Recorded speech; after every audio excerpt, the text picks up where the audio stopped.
உணர்வோடு எமது அன்புக்குரிய செயலாளர் நாயகம் அவர்கள் பிஸ்மில்லாஹிர் ரஹ்மானிர் ரஹீம். இந்த மாபெரும் பிரச்சார கூட்டத்திற்கு தலைமை தாங்கி நிறைப்படுத்திக் கொண்டிருக்கின்ற இந்த பிரதேசத்தில் ஸ்ரீலங்கா முஸ்லிம் காங்கிரசின் அமைப்பாளராக இருக்கின்ற சகோதரர் நிசார் ஹாஜியார் அவர்களே, இந்த கிராமத்தின் ஸ்ரீலங்கா முஸ்லிம் காங்கிரஸ் கொடியை தாங்கிக் கொண்டு இந்த கட்சியின் ஆரம்ப காலம் முதல் கொண்டு இந்த பிரதேசத்திலே தங்களை இனக்காட்டிக் கொண்டிருக்கின்ற சகோதரர் லத்தீப், சகோதரர் அசீஸ் ஆகியோர்களே, சகோதரர் மௌரூப் அவர்களே, இந்த பிரதேசத்திலே பெருந்திரளாக வந்து நமது தலைவர் அவர்கள் இங்கே வந்து உரையாற்றுவதற்காக காட்டிக் கொண்டிருக்கின்ற இந்த பிரதேச மக்களே, தூரத்திலே இருந்து கொண்டு இங்கே நடக்கின்ற நிகழ்வுகளை எல்லாம் மிகவும் துல்லியமாக கேட்டுக்கொண்டிருந்த விட்டு இந்த மண்ணிலே எதிர்வரும் 8ஆம் தேதி ஒரு மாபெரும் அமைதி புரட்சியை ஏற்படுத்துவதற்காக காத்துக் கொண்டிருக்கின்ற தாய்மார்களே, சகோதரிகளே, உங்கள் அனைவரையும் முடித்தவனாக நான் ஒரு சில வார்த்தைகள் கூறிவிட்டு செல்லலாம் என்று நினைக்கின்றேன். இன்று நமது இந்த பிராந்தியத்தில் 5 பிரச்சார கூட்டங்கள் நடைபெற்றுக் கொண்டிருக்கின்றது. அதில் எனது சொந்த ஊரான இந்த ஊரிலும் கூட ஒரு கூட்டம் நடைபெற்றுக் கொண்டிருக்கின்றது. அவர்கள் என்னை வெகு விரைவில் வருமாறு அடிக்கடி என்னை தொந்தரவு செய்து கொண்டிருக்கின்றார்கள். எனவே அதிகமான நேரத்தை நான் இங்கு செலவிட முடியாது. இருந்த பொழுதிலும் கட்சியின்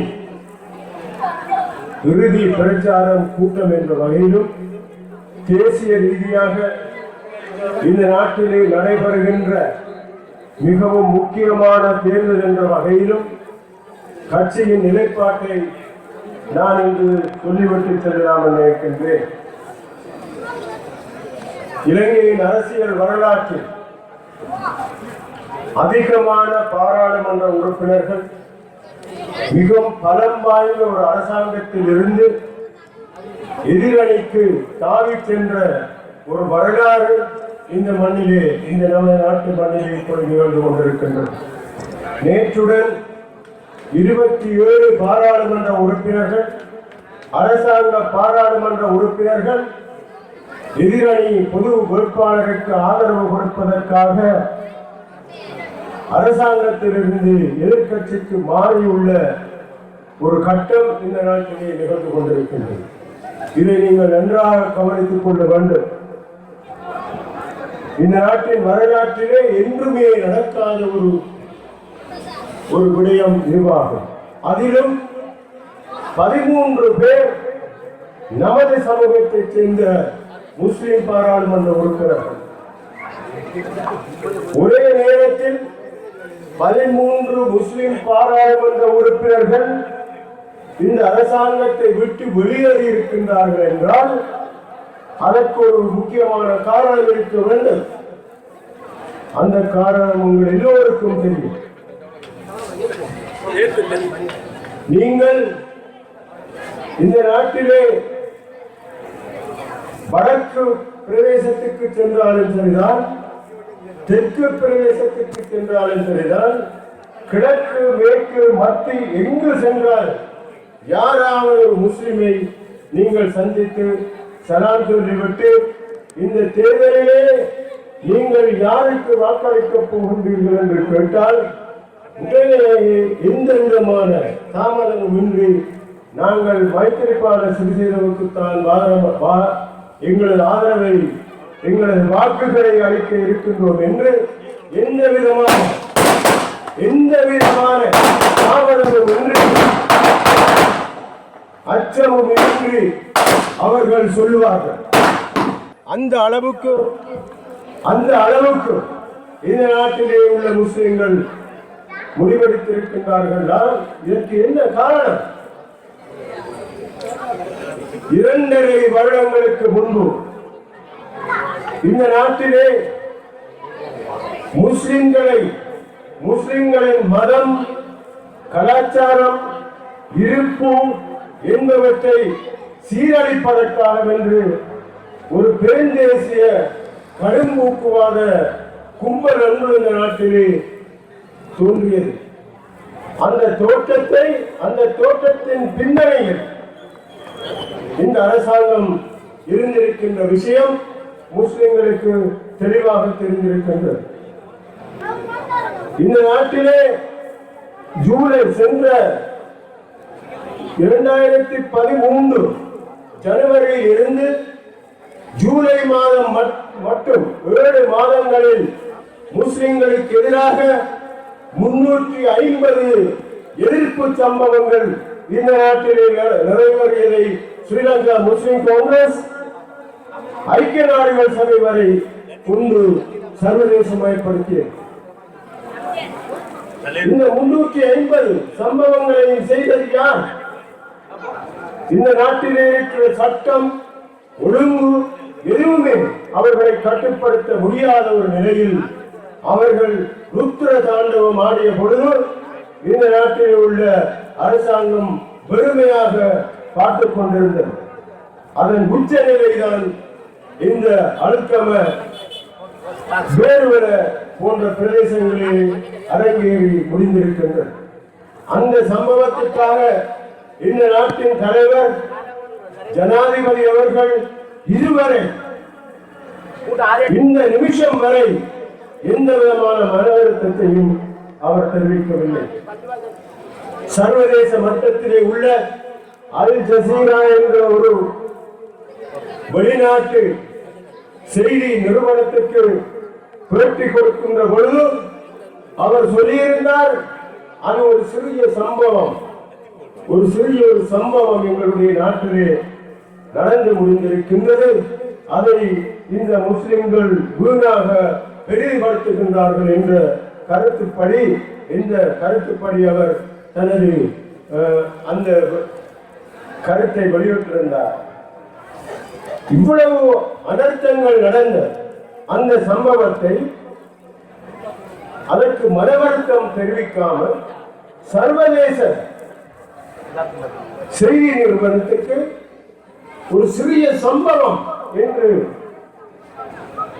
அதனை சொல்லுகின்ற அளவுக்கு இந்த நாட்டு ஜனாதிபதி அவருடைய மனோபாவம் இருந்திருக்கின்றது. இதனால் தான் இது மட்டுமல்ல, எத்தனையோ விடயங்கள் நடந்து முடிந்து விட்டிருக்கின்றன. இப்பொழுதும் கூட அங்கே வடகிழக்கு வெளியிலே சிறு சிறு தொட்டங்களாக சிறுபான்மையினராக வாழ்கின்ற முஸ்லிம்களுக்கு மத்தியில் வெளியே கொண்டு வரப்படாத எத்தனையோ சம்பவங்கள் நடந்து கொண்டிருக்கின்றன. அந்த கிராமங்களுக்கெல்லாம் நாங்கள் சென்ற மாகாண சபை தேர்தலின் பொழுது பதுளை பிரதேசத்திற்கு நாங்கள் சென்று பிரச்சாரத்திற்கு சென்று கொண்டிருந்த வேளையில் ஒவ்வொரு கிராமத்திலும் சில முஸ்லிம்கள் மிச்சம் அச்சத்துடன் அவர்கள் கிராமத்திலே நடந்தேறிய அநியாயங்களை எங்களிடம் சொன்னார்கள். எங்களிடம் சொல்லிவிட்டு எங்கள் கால்களை பிடிக்கின்றார்கள், தயவு செய்து இதை நீங்கள் பெரிதுபடுத்தாதீர்கள், எங்களுக்கு இன்னும் பிரச்சனைகள் வரும். இவ்வாறான ஒரு விழிநிலையை இந்த நாட்டிலே உள்ள முஸ்லிம்களுக்கு ஏற்படுத்தி கொடுத்துவிட்டு சிறுக சிறுக இந்த முஸ்லிம் சமூகத்தை சாகரித்துக் கொண்டிருக்கின்ற இந்த அரசாங்கத்தின் இந்த எதிர்ப்பு வேகத்தை நாங்கள் உடனடியாக நிறுத்திக் கொள்ள வேண்டும் என்பதற்காக இந்த நாட்டினுடைய முஸ்லிம் சமூகம் ஒட்டுமொத்தமாக முடிவெடுத்திருக்கின்றார்கள். இந்த மஹிந்த ராஜபக்சவை வீட்டுக்கு அனுப்ப வேண்டும் என்று சொல்லி அந்த உணர்வுகளுடன் இந்த மத்திய முகாம் முஸ்லிம்களும் தங்களை இணைத்துக் கொள்ள வேண்டும். முஸ்லிம் காங்கிரசும் இணைத்துக் கொண்டிருக்கின்றனர். முஸ்லிம் காங்கிரஸ் இந்த முடிவை ஒரு மாதத்திற்கு முன்பு நாங்கள் எடுத்திருக்க வேண்டும். ஆனால் நாங்கள் அதை பிந்தி எடுத்தோம் என்றால் அதற்கு ஒரு காரணம் இருக்கின்றது. இந்த அரசாங்கம் இந்த தேர்தல், இந்த தேசிய மட்ட தேர்தலில் முஸ்லிம் காங்கிரஸ் மஹிந்த ராஜபக்சவுக்கு வாக்களிப்பதற்காக எந்த ஒரு நிபந்தனையை நாங்கள் முன்வைக்கவில்லை. இதை நீங்கள் புரிந்து கொள்ள வேண்டும். எந்த ஒரு நிபந்தனையை நாங்கள் வைக்கவில்லை. வழக்கமாக தேசிய மட்ட தேர்தலிலே நாங்கள் பல நிபந்தனைகளை முன்வைத்துத்தான் நாங்கள் இதற்கு முன்பு நடந்த தேர்தல்களிலே பங்கு பெற்று இருக்கின்றோம். ஆனால் இதில் நாங்கள் வைத்த ஒரே ஒரு நிபந்தனை, கிழக்கு மாகாண சபை தேர்தலின் பொழுது இந்த அரசாங்கம் அந்த தேர்தல் முடிவிலே ஆட்சி அமைக்க முடியாமல் போதிய ஆசனங்கள் இல்லாமல் தடுமாறிக் கொண்டிருந்த பொழுது, அதாவது அவர் இந்த மஹிந்த ராஜபக்ச தன்னுடைய கோவணம் கலந்து விழுந்த நிலையிலே தனது மானத்தை காப்பாற்றுவதற்காக தத்தளித்துக் கொண்டிருக்கின்ற நிலையிலே எங்களிடம் வந்து உதவி கேட்டார். தமிழரசு கட்சியும் எங்களிடம் உதவி கேட்டது. ஆனால் தமிழர் கூட்டணியுடன் அந்த நேரம் ஆட்சி அமைப்பதற்கு சரியான சந்தர்ப்பம் அல்ல என்பதை பல உலமாக்களும் பல புத்திஜீவிகளும் எங்களுக்கு தெரிவித்தார்கள். ஏனெனில் இந்த நாட்டிலே வடகிழக்கு வெளியிலே வாழ்கின்ற முஸ்லிம்களை இந்த இனவாத கும்பல் இன்னும் அதிகமாக துன்புறுத்தக்கூடும். ஆகவே நீங்கள் தமிழர்களுடன் இப்பொழுது சேராதீர்கள் என்று அவர்கள் எங்களுக்கு ஆலோசனை கூறினார்கள். அது எங்களுக்கு சரியாகப்பட்டது. அந்த தருணத்தில் அந்த முஸ்லிம்களுக்கு அநியாயம் நடக்கும் என்ற ஒரே ஒரு காரணத்துக்காக நாங்கள் இந்த அரசாங்கத்துக்கு ஆதரவு கொடுப்பதற்கு முன்வந்தோம். அப்பொழுது முன்வந்த பொழுது நாங்கள் 8 நிபந்தனைகளை அவர்களிடம் வைத்தோம். அது ஒரு கிழக்கு மாகாண சபை தேர்தல் என்றபடியால் இந்த பிராந்தியத்தில் உள்ள மக்களின் சுபீட்சத்திற்காக எங்களுக்கு இந்த கிழக்கு மாகாணத்திலே உள்ள பிரச்சனைகளை நாங்கள் முதன்மைப்படுத்தி அந்த 8 நிபந்தனைகளை வைத்தோம். அந்த நிபந்தனைகளை நாங்கள் அவர்களிடம் சொல்லிய பொழுது நேரிலே அவரிடம் இருந்து ஒரு மேசையில் இருந்து எதிரும் புதிருமாக இருந்து எங்களுடைய 7 பாராளுமன்ற உறுப்பினர்கள் அந்த கூட்டத்திற்கு தலைவர் வரவில்லை. எனவே தலைவர் என்னிடம் சொன்னார், இந்த எல்லா நிபந்தனைகளையும் அவர்கள் ஏற்றுக்கொண்டிருக்கின்றார்கள், நாங்கள் ஆதரவு கொடுப்போம் என்று சொன்ன பொழுது நாங்கள் அவரிடம் சொன்னோம், அவர்கள் ஏற்றுக்கொள்ளாவிட்டால் நீங்கள் நாளைக்கு பொறுப்பெடுக்க வேண்டும் என்று தலைவரிடம் நாங்கள் சொன்னோம். ஏனெனில் இதற்கு முன்பு 18வது திருத்த சட்டத்திற்கு வாக்களிக்கின்ற பொழுதும் இதே மாதிரி ஒரு வாக்குறுதியை தந்துவிட்டு இந்த அரசாங்கம் முஸ்லிம் காங்கிரஸை ஏமாற்றி மிகவும் கஷ்டத்துக்கு உள்ளாக்கியது. அந்த நிலைமை மீண்டும் வந்தால் நீங்கள் தான் இதற்கு பொறுப்பு கூற வேண்டும் என்று அவரிடம் கூறிய போது அவர் சொன்னார், நான் அதற்கு பொறுப்பெடுக்க முடியாது, நீங்கள் போய் அவருடன் நேரிலே கதையுங்கள் என்று சொன்னவுடன் நாங்கள் போய் பாராளுமன்றத்திலே எங்களை 7 பாராளுமன்ற உறுப்பினர்களும் மறுபக்கத்திலே சிரேஷ்ட அமைச்சர்கள் 8 பேரும் அந்த கூட்டத்துக்கு வந்திருந்தார்கள். நாங்கள் ஒவ்வொன்றாக அந்த நிபந்தனைகளை நாங்கள் சொல்லி காட்டினோம். இதை நீங்கள் தருவீர்களா, இந்த விஷயத்தை தருவீர்களா என்று நாங்கள் ஒவ்வொரு விடயமாக நாங்கள் கேட்ட பொழுது அவர்கள் நேரிலே அதை நாங்கள் செய்து தருவோம், இதற்கு ஒத்துக்கொள்ளுகின்றோம் என்று காலம் ஒவ்வொரு காலத்தை சொன்னால் இத்தனை நாட்களுக்குள் இத்தனை மாதத்திற்குள் என்று அவங்கள் காலம் குறிப்பிட்ட அந்த விஷயங்களை சொன்னார்கள். ஆனால் கடைசி வரை எதையுமே அவர்கள் நிறைவேற்றவில்லை. மீண்டும் இந்த முஸ்லிம் சமூகத்தை ஏமாற்றினார்கள். இப்பொழுது அவர்கள் சொல்லுகின்றார்கள், ஸ்ரீலங்கா முஸ்லிம் காங்கிரஸ் கரையோர மாவட்டத்தை கேட்கின்றது. கரையோர மாவட்டம் என்பது பிரபாகரனின் தமிழீழத்திற்கு சமமானது. இந்த நாட்டின் ஒரு பகுதியை பிரித்து கேட்கின்றார்கள். இவர்கள் பெரிய இனவாதிகள், இவர்களுக்கு நாங்கள் தரமாட்டோம் என்று சொன்னவுடன் அவர்கள் இப்பொழுது வெளியேறி மைத்ரிபால சேனவுடன் சென்று அந்த தனிநாட்டை கேட்கின்றார்கள் என்று பொய்யான பச்சை பொய்யை இந்த மேடைகளிலே இந்த ஜனாதிபதி சொல்லிக் கொண்டிருக்கின்றார். கிழக்கு மாகாணத்தை நாங்கள் பிரித்து கேட்டதாக பொய்யான கதைகளை அவர்கள் கட்டியிருக்கின்றார். எங்களுக்கு எழுத்து மூலம் கையொப்பமுற்று அவர்கள் ஏற்றுக்கொண்ட விஷயம் பச்சை முனாபித்தனமான வேலை. இப்பொழுது அவர்கள் நாங்கள் கூறவில்லை என்று சொல்லுகின்றார். இதோ இருக்கின்றது அந்த சுசில் பிரேமஜெயந்த் அவர்கள் எங்களுக்கு கையெழுத்திட்டு உத்தரவாதம் அளித்த இந்த அந்த கடிதம், இந்த ஆவணம் இவ்வளவு நாளும் ஒரு இரகசிய ஆவணமாக நாங்கள் காப்பாற்றி வந்திருந்தோம். நேற்று சாய்ந்தமர்வு கூட்டத்திலே அன்றில் இருந்து இந்த ஆவணத்தை நாங்கள் இப்பொழுது பகிரங்கப்படுத்தி வருகின்றோம். அந்த அமைச்சரின் கையொப்பம் அவர் எழுதியிருக்கின்ற எல்லா வேலையில் இருக்கின்றது. இதை நாங்கள் பகிரங்கப்படுத்த போகின்றோம். முஸ்லிம்களை ஒரு மிதவாதியாக காட்டி இதிலும் மிதவாதம் தான் பேசுகின்றார். அம்பாறை மாவட்டத்தின் கரையோர மாவட்டம் என்று எனக்கு முன்பு பேசிய சகோதரர் அப்துல் மஜீத் அவர்கள் அதை பற்றி சில விளக்கங்களை தந்தார்கள். இந்த கரையோர மாவட்டம் இந்த நாட்டிலே இந்த மண்ணிலே வாழ்கின்ற முஸ்லிம்களின் எதிர்காலம் மட்டுமல்ல,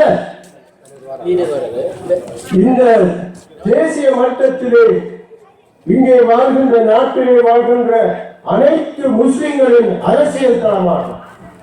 இந்த நாட்டிலே 4 முஸ்லிம் தேர்தல் தொகுதிகள் இருக்கின்றன. முஸ்லிம் வாக்காளர்களால்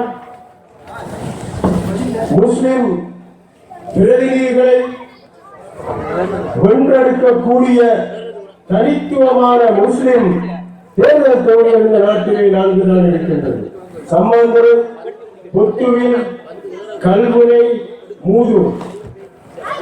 இந்த 4 தேர்தல் தொகுதிகளையும் முஸ்லிம் காங்கிரஸ் வெற்றி பெற்று வருகிறது. முஸ்லிம் மக்களின் ஏக பிரதிநிதிகளாக முஸ்லிம் காங்கிரஸ் தான் வலிமையான ஒரு அரசியல் சக்தியாக இந்த நாட்டில் பரிணமித்துக் கொண்டு வருகின்றது. இந்த மண்ணிலிருந்து இந்த பிரதேசத்திலிருந்து வருகின்ற அந்த பாராளுமன்ற உறுப்பினர்கள் தான் பாராளுமன்றத்திலே இருந்து இந்த நாட்டிலே முஸ்லிம்களுக்கு எந்த மூலையில் ஒரு பிரச்சனை நடந்தாலும் அதற்காக குரல் கொடுப்பவர்கள் இந்த முஸ்லிம் காங்கிரஸ் பாராளுமன்ற உறுப்பினர்கள்.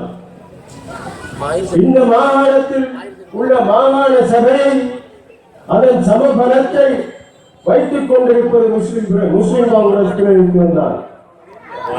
சுமார் 7-8 உள்ளூராட்சி மன்றங்களை ஆட்சி செய்வதும் இந்த முஸ்லிம் காங்கிரஸ் தான். 163 உள்ளூராட்சி மன்றங்களை கொண்டிருப்பதும் இந்த முஸ்லிம் காங்கிரஸ் தான். நாடாளுமன்ற ரீதியிலே 4 லட்சம் வாக்குகளை கொண்டிருக்கின்ற ஒரு மிகவும் பிரபலமான ஒரு அரசியல் சக்தி இந்த முஸ்லிம் காங்கிரஸ். இந்த முஸ்லிம் காங்கிரசின் தளம் இந்த கரையோரம். எனவேதான் இந்த கரையோரத்தில் இருந்த முஸ்லிம்களை அவர்களின் இன பரம்பரை ஐதாக்கி அதை குறைப்பதற்கான பல திட்டங்களை இந்த அம்பாறை கச்சேரி போய் செய்து கொண்டிருக்கின்றனர். முஸ்லிம்களின் நிலங்களை பறிப்பது,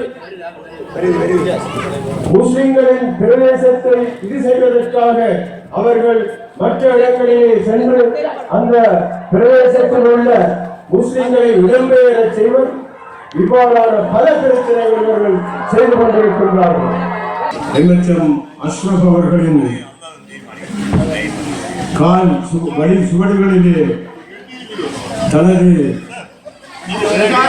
சுவடையும் பதித்து ஸ்ரீலங்கா முஸ்லிம் காங்கிரசின் எழுச்சிக்காகவும் இந்த நாட்டு முஸ்லிம்களின் எழுச்சிக்காகவும் இந்த நாட்டிலே முஸ்லிம்கள் தன்மானத்துடன் வாழ வேண்டும் என்பதற்காகவும் போராடி கொண்டிருக்கின்ற இந்த முஸ்லிம் காங்கிரசின் தளபதியாக தற்பொழுது இந்த மண்ணிலே வலம் வந்து கொண்டிருக்கின்ற எங்களது தலைவர் அவர்களை வரவேற்றவராக நான் அதிகம் பேசவில்லை. எனவே அன்புள்ள சகோதரர்களே, நான் இதற்கு முன்பு கூறியவாறு இந்த தேர்தலிலே இந்த நாட்டிலே உள்ள முஸ்லிம்கள் அனைவரும் யாருக்கு வாக்களிக்க வேண்டும் என்பதை மிகவும் திடமாக தீர்மானித்து விட்டார்கள். நாங்கள் தீர்மானித்து விட்டாலும் கூட அந்த வாக்குகளை எதிர்வரும் 8ஆம் தேதி அந்த வாக்குச்சாவடிக்கு சென்று அந்த வாக்கு பெட்டிகளுக்குள்ளே போடுகின்ற அந்த கடமையை நாங்கள் ஒவ்வொருவரும் புனிதமான கடமையாக ஏற்று நாங்கள் செய்ய வேண்டும்.